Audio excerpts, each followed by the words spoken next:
Bapak Saudara semuanya, kembali menyapa Anda di program Bible Everyday. Hari ini kita akan belajar di Yehezkiel pasal yang ketiga. Dan saya mengajak Anda untuk fokus di perikop yang kedua, yaitu tentang Yehezkiel dipanggil menjadi penjaga Israel. Saya ingin menceritakan sedikit tentang satu tugas yang terjadi di era dulu. Ada orang yang bertugas untuk menjaga pintu gerbang. Penjaga pintu. Apa yang menjadi tugasnya? Tugasnya tentu saja berjaga-jaga. Tugasnya tentu saja berdiri di depan pintu gerbang untuk mengawasi, untuk mengamati. Dan jangan-jangan ada musuh hendak menyerang. Jangan-jangan ada orang asing hendak masuk. Dan kalau penjaga ini melihat dari kejauhan, ada bangsa yang hendak masuk, ada musuh yang hendak menerobos, maka penjaga kota ini, penjaga pintu gerbang ini akan membunyikan trompet, membunyikan sangkakala sebagai tanda ancaman sedang datang menghampiri.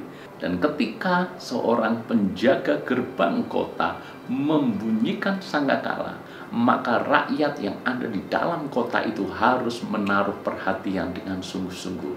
Mereka harus taat, mereka harus bersiap-siap bahwa ancaman sedang datang. Mereka yang mendengarkan bunyi sangkakala itu dan mematuhinya, mereka siap dan mereka akan selamat. Tetapi kalau mereka mengabaikannya, mereka tidak mau ambil peduli, mengacuhkannya, maka mereka pun bisa binasa ketika benar musuh itu menyerang. Dan kini Yehezkiel dipanggil bukan hanya sekedar menjadi penjaga kota, penjaga gerbang, bukan. Tapi Yehezkiel dipanggil menjadi penjaga Israel. Tugasnya mirip. Cuma kali ini Yehezkiel harus menyerukan suara pertobatan, menyerukan pesan Tuhan kepada umatnya bahwa mereka harus bertobat. Mari kita baca ayat yang ke-17. Hai anak manusia, aku telah menetapkan engkau menjadi penjaga kaum Israel. Bila mana engkau mendengarkan suatu firman daripadaku, peringatkanlah mereka atas namaku. Jadi Yehezkiel ditugaskan untuk memperingatkan bangsa Yehuda supaya mereka berada di jalan Tuhan, supaya mereka bertobat, supaya mereka tidak kompromi dengan dosa. Jadi Yehezkiel hanya menyerukan pesan Tuhan terus-menerus. Soal apakah mereka menerima atau tidak, menaruh perhatian atau mengabaikan, itu bukan lagi menjadi tanggung jawab Yehezkiel. Seperti halnya yang sudah kita bahas kemarin, tugas Yehezkiel adalah menyampaikan firman Tuhan. Soal apakah didengar atau tidak, itu sudah bukan menjadi tanggung jawab Yehezkiel lagi. Kini diulang lagi bahwa Yehezkiel menjadi penjaga umat Israel, menyerukan terus-menerus agar umat Israel berbalik kepada Tuhan. Tapi kembali atau tidak, keputusan mereka seperti apa, itu kembali tergantung pada mereka sendiri. Senada dengan apa yang kita pelajari, Paulus pun rupanya memiliki prinsip yang sama. Paulus tahu bahwa dia dipanggil untuk mewartakan Injil. Dia dipanggil untuk menyerukan pertobatan.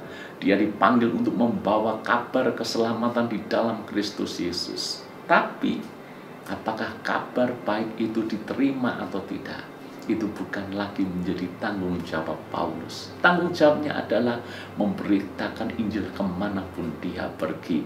Harapannya tentu saja orang yang mendengar Injil itu bertobat dan percaya Yesus.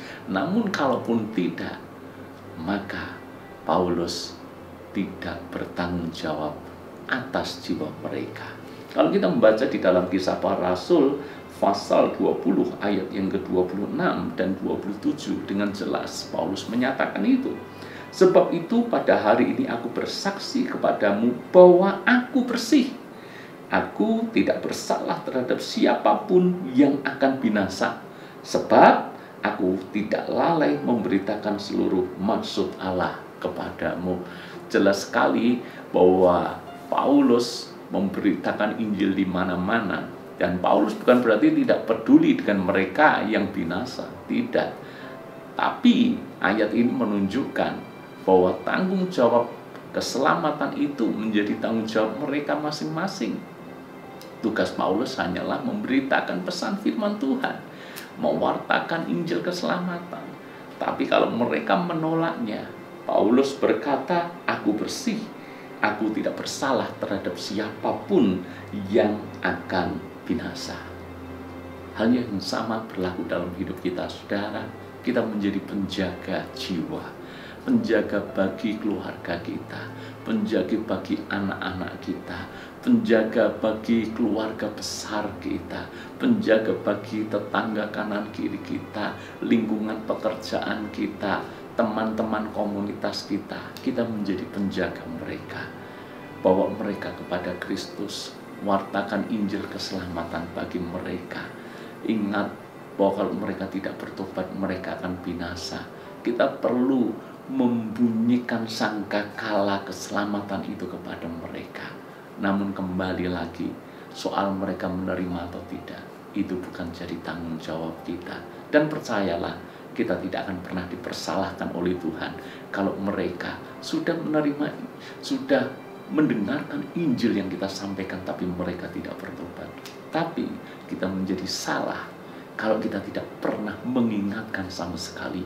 Kita menjadi salah kalau kita tidak pernah mewartakan Injil bagi mereka. Sebab kita memang bertugas menjadi penjaga jiwa.